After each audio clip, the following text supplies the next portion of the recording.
I'm Mara Keller. I'm Director of Women's Spirituality Program here at the California Institute of Integral Studies. We have an MA and PhD specialization in women's spirituality, and we're very proud that we have an emphasis in archaeomythology founded on the work of Marija Gimbutas. Well, Marija was able to combine many different disciplines in order to construct a larger picture. And so it allows her to be multidimensional instead of very narrow or single dimensional in her work. It allowed her to see the larger picture. It's because she was a very conscientious scientist with the latest scientific methods that she used for her own archaeological digs. She knew the primary sources, the archaeological database, and all the artifacts, but she was curious about what is the spiritual significance of these artifacts. And to answer that question, she needed to draw on mythology, religious history, linguistic evidence, art history, to come up with the vision of the larger culture. She was moving into an area that's intangible and visible, the realm of faith, the realm of belief, the realm of spiritual experience, which no archaeologist can capture, and yet everyone agrees these ancient cultures were highly spiritual cultures. So she was very daring in asking those questions and trying to answer them. And so she discovered something that was very amazing to her, something very unexpected, that these people had so many goddess figurines as well as god figurines. They had peaceful developments. They were artistic, ceremonial, and seemed to have an enjoyment of life that she found remarkable, because she had been an expert in Indo-European studies where there were masses of weapons and warfare in the heroic age and so forth, and this was a very different civilization. To be more egalitarian, for women to be prominent, for a goddess to be preeminent, it was a startling discovery to see what she calls a goddess civilization at the roots of European cultural evolution. I think it's odd that people can't say, well, maybe it was true, maybe it wasn't, but let's look at the evidence. Instead, what we so often find is some kind of hostility to even to the possibility of there being a reverence for a sacred feminine figure, or the possibility of egalitarian social relations between men and women, or class cooperation among the people. I mean, economic sharing, a communal basis. Why would people be hostile towards that? We can have an open question, is it true, isn't it true? But this vehemence that comes forward is quite surprising, I think, and then leads one to question, well, what are the values that are held by the researcher? Let's just have an open mind and look at the evidence. She's a brilliant woman. She's really a remarkable scholar. She's a genius, you know, to know all the languages that she knows, to have explored all the primary sources that she has researched, to have such a vast knowledge of her field, and then to develop a larger vision and theory of that. She's a genius. And I think time will prove that she's correct in her vision of the ancient civilization.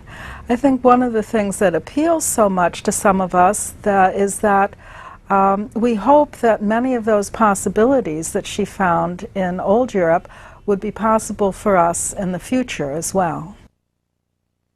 So what Marija found to be true of the old civilization, I desire for the future. I desire cooperation and peace and pleasure. I desire a future that's artistic, cooperative, communal, that's nature embedded and nature loving, that has respect for the sacredness of women as well as for men, of the plants and animals as well as for humans, that really enjoys ceremony and celebration and artistic creativity.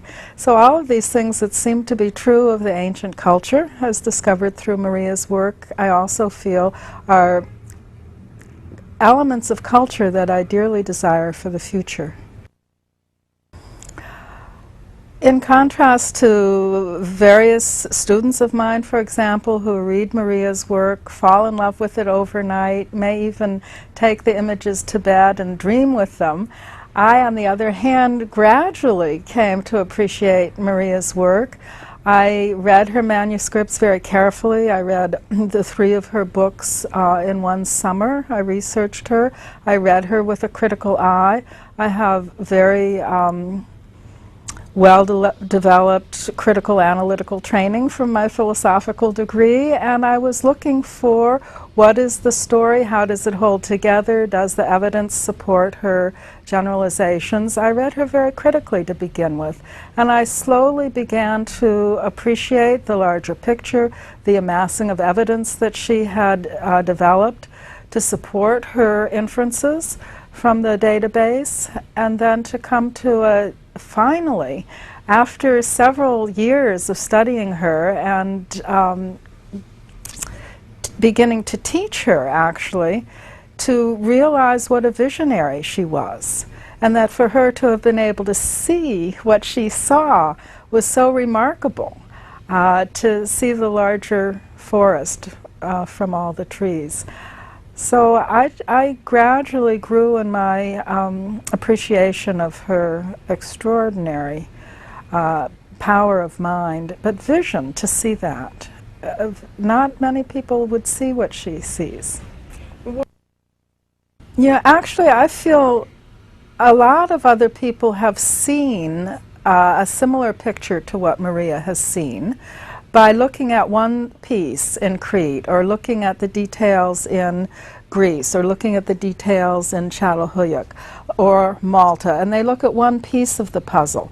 But she had the synoptic vision, this great large-mindedness that really saw all of that together, and so was able to come up with the whole picture more clearly than anyone else had done. And again, she had primary access to the data, the hard evidence that archaeology provides, more directly than many of the other scholars who were using that information but didn't have the enormity of evidence that she was able to use, given her lifelong dedication to archaeology.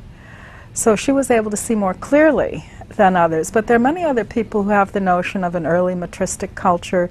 They called it the early mother times, or the early matriarchies, or they talked about the early fertility goddesses and the transition in the Bronze Age to the warrior clans in the heroic ages. People saw that, but they were never able to put it all together in the same way that Marija was able to do. I have a very strong commitment to learning the truth and speaking the truth as best I can. I think that's a mark of all good teachers, all good researchers. And so I'm very interested to see how does this theory or this interpretation of the evidence hold up to my own standards of knowledge or of truth. Do these look like goddesses? Do they look like individual women? Do they look like this is a stylization that travels through centuries and millennia within a particular culture? Does it travel cross-culturally? What is the power in a particular image that, that continues not just for one woman in one time, but continues through millennia? So this is the level of interpretation one can develop after they've looked at an enormous array of data. And we find that we call these goddess figurines because they have this stylization which continues across time and cultures, from the Paleolithic into the Neolithic and into the historical age. We also find that there's what you would call, and this is moving into a more intangible realm, a numinous quality. And yes, there's some subjectivity in coming up with this interpretation, but humans are a combination of subjective and objective reality, and our lineage as human beings goes all the way back for millennia and millions of years, actually. And so we feel there's genetic memory, there's cultural memory. There are different theories for explaining that. Jungian archetypes is one, genetic memory is another. Just cultural transmission through family lines. How do we develop as musicians or artists? It comes from our lineage. And so I feel that we can have some intuitive sense or some sense of connection through these rarefied but subtle and enormously wonderful sensibilities that we develop as human beings that allow us to have a feeling for the artifact. One of the reasons why Marija is such an outstanding role model for women today, and why I'm so delighted this film is going to be carrying forward her legacy, is that she did come up in her profession and succeed enormously well as a woman at a time in the 1950s and 60s and 70s when this was extraordinary for a woman to do. Actually, as you know, the women's movement came through in the late 60s. In the 70s, women were just beginning to come into their careers, but Marija had already succeeded as a world-class researcher of the Indo-Europeans by this time. She was able to move forward then from the success she had achieved into this new and controversial area. And she was fearless in doing that. So for many reasons, she's just a remarkable success story. But I think the main reason is that she's such a good role model for us is that she was able to learn the lessons of her experience. She was obviously, this touches me very deeply, so I'll have to start over again. But Marija was able to learn the lessons of her experience and to grow from them. She came through World War II, which is an extraordinarily difficult and horrendous period of adversity. She went to She came to the United States as an immigrant. She went to Harvard as a person that they refused to ever pay for her research. She faced adversity time and time and time again, and was able to triumph every time against extreme odds. So it's remarkable that she had such perseverance, such strength of will, and strength of mind. But I think basically she had an indomitable spirit, which is what moves us so greatly, because someone who will just keep pursuing her goals and not give up, and then accomplish something so extraordinary. That's why she's such a wonderful role model for us, I believe. Yeah.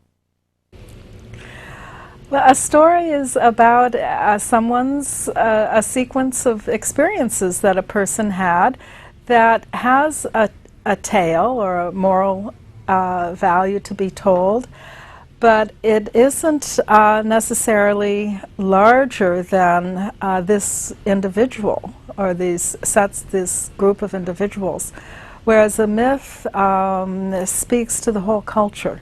And to borrow the understanding of Joseph Campbell, myth is the intersection of the divine with the human, in a story that makes it accessible to us as humans. And so if I need surgery, I'm going to have somebody who's well trained as a surgeon, for example, and not my dear neighbor to come in. So we're not all equal when it comes to practical purposes. So we set up certain hierarchies to accomplish goals, and we can do that cooperatively in a way that it benefits all the people involved. What is objectionable, again in the words of Riane Eisler, are the systems of domination or the hierarchies of domination that are used to benefit the few at the expense of the others. Well, it's fascinating to understand different cultures, ancient as well as modern. I think one of the remarkable things about Marija is that she was able to compare the mythology of old Europe with the mythology of the Indo-European culture that came after it. And so from a peaceful culture to a warrior culture, from an egalitarian culture to a male-dominant and class-stratified culture, from a goddess-oriented or goddess and god-oriented culture to a god-oriented culture, she was able to contrast those myths, and I think she was very aware, especially of what difference it made, what difference the myth made to the life in the community. And so if it's a warrior myth, And in my opinion, warrior myths have been predominant in Western civilization, certainly in the 20th century. We had the warrior myths leading us through World War II. We still have warrior mythology leading us off to war time and again. Those are myths that have a great deal of power. This is a countervailing myth that calls people to a more peaceful, egalitarian, sacred way of life.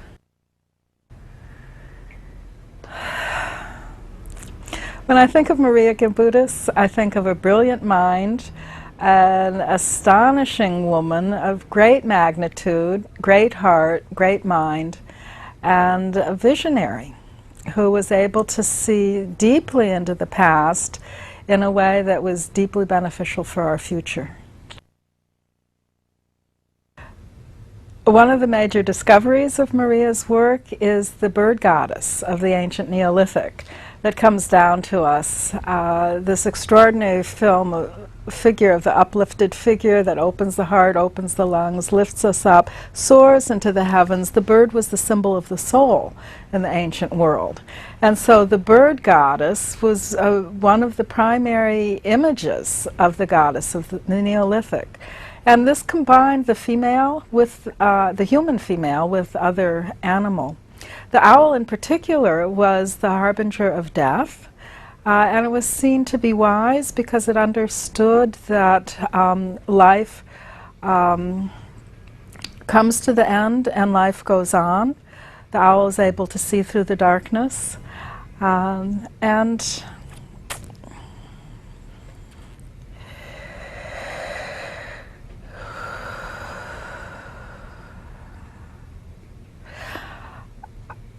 I suspect that the owl was considered wise because it understood the meaning of death.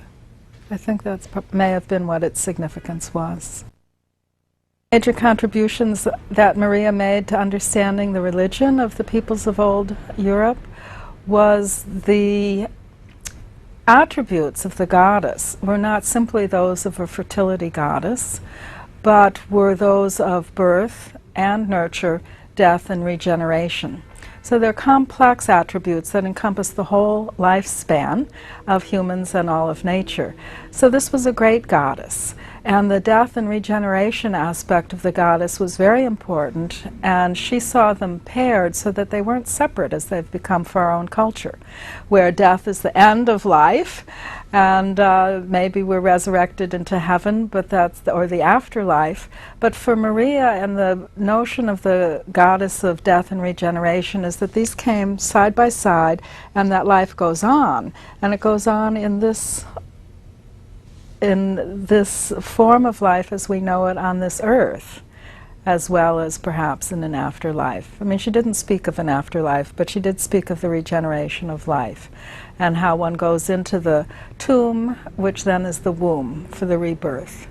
The belief in rebirth is so important, and it was clear in old Europe, as it was in Crete, and came down to us in Greece and other cultures, finally entered the Christian culture, that in its own particular form, but the notion of being born to another life is so important for us. It gives us hope, and it also allows us to risk little deaths along the way so that we can let go and let things come to a natural death and then move on to something else. For me, the feminist legacy of Marija, primarily I would say, is that it enables you to love being a woman. Marija dearly loved womanliness. You can see it in the way she discusses the artifacts of old Europe. These are the goddesses, these are the breasts, these are the buttocks, these are the belly. She just almost adored the numinous quality of femaleness. And of course she also adored the masculine qualities, and she loved her relationships with men as well as her relationships with women. And she did appreciate an egalitarian culture that embraced both as sacred. So this legacy of hers is to understand the numinous quality of femaleness in relationship to the numinous quality of the male.